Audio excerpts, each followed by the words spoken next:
I shall cause darkness seek to reach all the corners of the earth. Assalamu alaikum and welcome back to another episode of RoundUp. We're thrilled to have you for a new episode where we'll show you even more interesting stories from around the world. We've got an exciting lineup for you today, but first let's take a look at what's in today's episode. We start with an update on the political situation in Pakistan. Then we find out more about Human Rights Day. And finally, we head to Australia to learn about farm machinery. Let's get started with today's headlines. Jazib is here to give us a rundown of what's happening around the world. Assalamu alaikum Jazib, how are you doing today? Welcome Nasser Ghani Bhai. Alhamdulillah, I'm doing well. Jazakallah, and it's great to be back. Let's take a look at this week's top stories. The French Prime Minister, Michel Barnier, has resigned after the government collapsed in a no-confidence vote. This means MPs from all parties voted to remove him, with 311 votes cast to kick him out, just 3 months after he was appointed. Why? Mr. Barnier used special powers to push through budget without letting MPs vote. The budget aimed to tackle France's massive debt, twice the EU limit, but it upset many politicians. This is the first time in over 60 years a French PM has been removed this way. Now France faces uncertainty as President Macron must quickly pick a new Prime Minister to run the country. South Korean President Yoon Suk-yeol faces calls to resign after shocking the nation by declaring martial law, putting the military in charge. Yoon claimed it was necessary to protect the country, but critics called it a power grab. Protests erupted and Parliament voted 190-0 to block the move. Yoon has since lifted martial law, but impeachment talks are underway, with lawmakers accusing him of threatening democracy. If passed, South Korea's constitutional court will decide his fate. The nation now faces its biggest democratic crisis in decades. King Charles hosted a state dinner for Qatar's Emir Sheikh Tamim bin Hamad Al Thani in London, praising Qatar's role in mediating a Gaza ceasefire. The Emir emphasised the UK-Qatar partnership in diplomacy, culture and trade. The visit supports the UK's push to strengthen Gulf ties and finalise a free trade deal with Gulf Cooperation Council, potentially adding $1 billion to the UK economy. Sheikh Tamim also met Prime Minister Keir Starmer to discuss investments in energy and infrastructure. This visit reflects historic ties as the Emir was educated in the UK. Those were the headlines for this week. Back to you, Nasser Ghani Bhai. Jazakallah. Jazakallah Jazib for this week's headlines. Now let's turn our attention to this week's Friday sermon and discuss the key teachings and guidance Hadoor Aydallah Ta'ala bin Aziz is highlighting for us this week. Yeah, Raheel and Ushman will break down the highlights from the Friday sermon in our weekly Friday sermon discussion. Let's join them now. Assalamu alaikum and welcome to this week's Friday sermon discussion. Today we're exploring a significant event from the Prophet Muhammad sallallahu alaihi wasallam's time, the Treaty of Hudaybiyah. This treaty wasn't just about peace, but also about justice and fairness. We'll discuss how it impacted Muslim women and the story of Abu Basir. First, let's talk about the women. One of the conditions of the treaty was that if a Muslim man came to Medina from Mecca, the Muslims had to send him back. But what about the women? The treaty didn't mention them, and that caused a bit of a problem.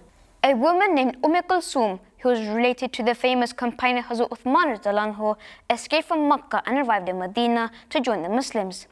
Her relatives tried to claim that she should be sent back since the treaty said man, but Kulthum argued that returning her would be unfair. She would be sent back to a life of oppression. The Holy Prophet Muhammad sallallahu alaihi wasallam agreed with her. He didn't just send her back like the treaty said. Instead, he made an exception for her, stating that women, especially those fleeing from oppression, shouldn't be returned. This was later confirmed by a Quranic verse which states that if a woman leaves her disbelieving husband to join the Muslims, she shouldn't be sent back. This shows how the Prophet ﷺ was always fair, considering not just the letter of the law, but also its spirit, the need to protect the vulnerable. Now, that's a great takeaway point, isn't it? Justice doesn't mean following rules, it means doing what's right for everyone. Definitely. Now let's move on to the second part of today's discussion, the story of Abu Basir. The treaty also stated that if someone from Makkah became Muslim and fled to Medina, the Muslims had to send him back. But when Abu Basir, a new Muslim, escaped from Mecca, he didn't want to go back. He was worried that if he returned to Makkah, the Quraysh would punish him harshly for accepting Islam. So when the Prophet ﷺ sent him back, Abu Basir didn't just give up. He managed to escape again and created a small base of Muslims near the Red Sea in a place called Sif al-Bahr. This is where things get interesting. Slowly, more Muslims escaped from Mecca and joined Abu Basir. Together, they started to create a sort of independent Muslim community in Sif al-Bahr. Eventually, the Quraysh realized that this was becoming a real problem for them, so they requested the Prophet ﷺ to allow these Muslims to join Medina. It's amazing how Abu Basir's bravery led to the Quraysh rethinking the treaty. They had to admit that they couldn't hold back the growing strength of Islam. It's a powerful reminder that sometimes standing firm in what you believe in can turn even the toughest situations around. Let's wrap up with some key takeaways. First, always remember that justice is about fairness, protecting those who are vulnerable and doing what's right, not what's easy. And second, never underestimate the power of persistence. Even when things seem tough, standing by your belief can lead to real change. We hope you've learned something new about this key moment in Islamic history today. Until next time, Assalamu alaikum.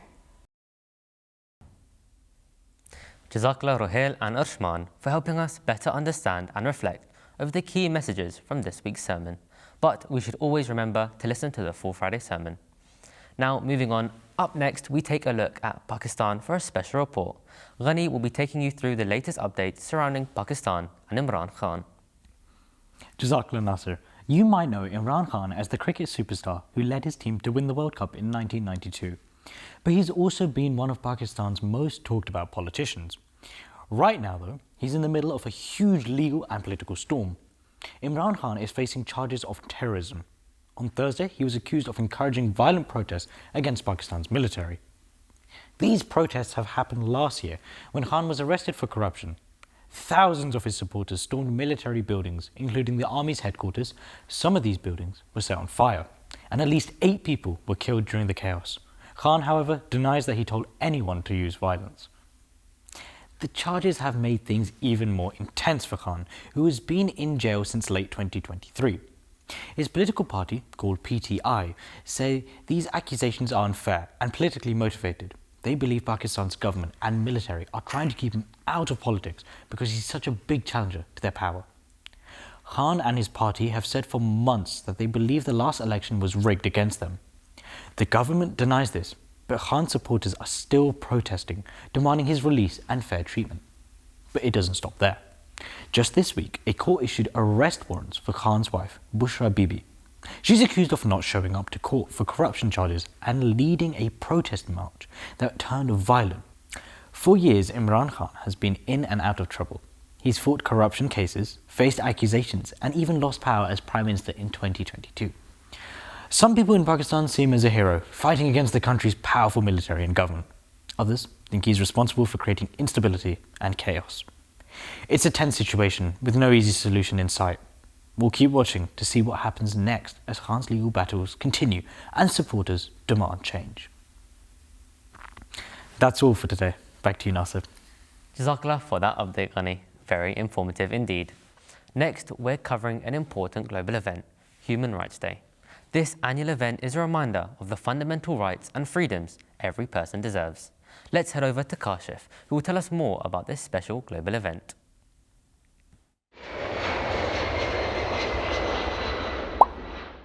Did you know that December 10th is a special day? It's Human Rights Day, a day to remember that everyone, everywhere deserves respect, fairness and equality. But what are human rights and why are they so important? Let's find out. Human rights are the basic rights and freedoms every person has, no matter who they are, where they live, or what they believe. Things like the right to go to school, the right to feel safe, the right to speak your mind, and the right to be treated equally and practice your faith. These rights are for everyone, yes, including you. After World War II, leaders from around the world came together and said, enough is enough. Everyone deserves to be treated with dignity. So in 1948, the Universal Declaration of Human Rights was created. It's like a big promise from countries to protect the rights of their people. Human rights are super important because they help us live in a fair and peaceful world. But sadly, not everyone's rights are respected. Some kids don't get to go to school. Some people are treated unfairly because of how they look or where they're from. And others don't feel safe in their own homes. That's why we need to stand up for each other. Islam teaches us that every person deserves respect, justice, and compassion. The Holy Quran commands fairness and kindness, reminding us that all humans are equal in the eyes of Allah. One of the most important human rights is the freedom to practice your religion without fear. Everyone has the right to worship, believe, and live their faith peacefully. But sadly, not everyone is granted this right. The Ahmadiyya Muslim community, for example, faces persecution in many parts of the world just because of their beliefs. Despite these challenges, Ahmadis continue to promote peace, love, and the true teachings of Islam. As young people, you have the power to make a difference. Standing up for human rights can be as simple as being kind to someone who feels left out. Speaking up if you see someone being treated unfairly, or learning about other cultures and traditions to understand the world better. Did you know you don't have to wait to be an adult to fight for human rights? You too can do amazing things, no matter how small they might seem. Every little step counts. Let's remember, Human Rights Day isn't just about the past, it's about the present and future. Every one of us can help create a world where kindness, fairness, and respect are the norm. So be brave, be kind, and stand up for what's right, because together we can make a difference. Happy Human Rights Day. Jazakallah Kashif for sharing and highlighting such an important topic. It's a powerful reminder for all of us to work towards creating a more just world. I couldn't agree more, Nasir. We all need to stand up for what's right and ensure everyone is getting the core rights and freedoms they deserve. Up next, we're heading over to Australia to explore the interesting world of farm machinery. We'll be taking a closer look at everything from vintage tractors to the latest models and the dedicated people who keep them running. That sounds exciting, Nasir. Let's join our team in Australia for this unique combination of history and innovation.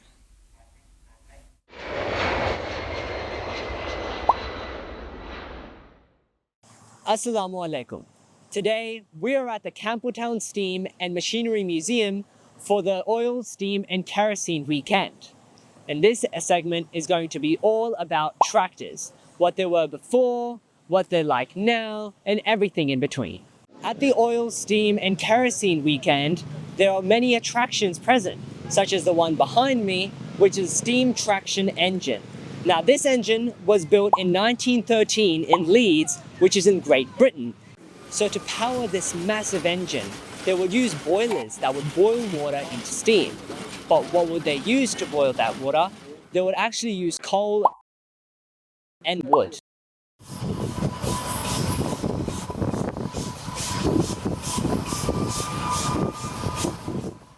It's a disease, you might as well say, to get in and do this sort of stuff. Like you're getting up sometimes at 4 o'clock in the morning just to go out and play on the things before you go to work and to restore stuff. And I've been there and done that since I was 17. What am I? 68 there. Yeah, it won't go. The passion doesn't go away. We enjoy people that come here. It doesn't matter how good your restoration is or how bad it is. It's about sharing it with other people. And if you don't share your passion with other people, it's not worth owning. I'm not a person, and most of us here are not a person that takes it and hides it in a corner.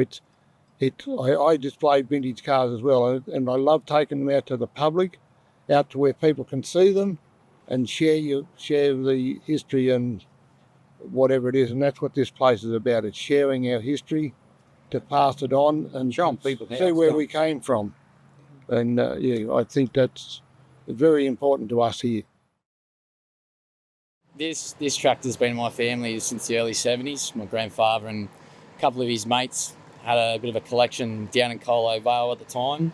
Our family's been doing this from the start. My grandfather's, been a part of it from a long time ago, so it's kind of passed through the generations.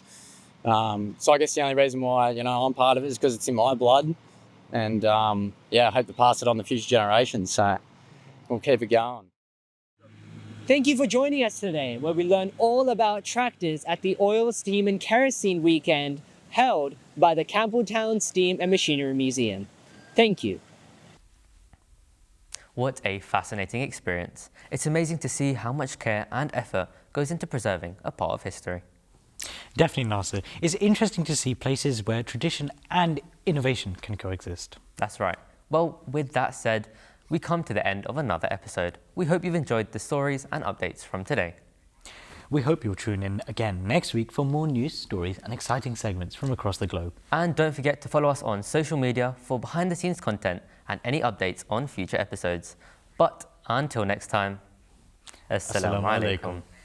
Oh, I shall call. Oh, I shall call. I shall call. Oh, I shall call. I shall call. That may seek to reach all the corners of the earth. Oh, I shall call. Oh, I shall call. I shall call. Oh, I shall call. I shall call. That may seek to reach all the corners of the earth. Oh, I shall call. Oh, I shall call. I shall call. Oh, I shall call. I shall call. That may seek to reach all the corners of the earth.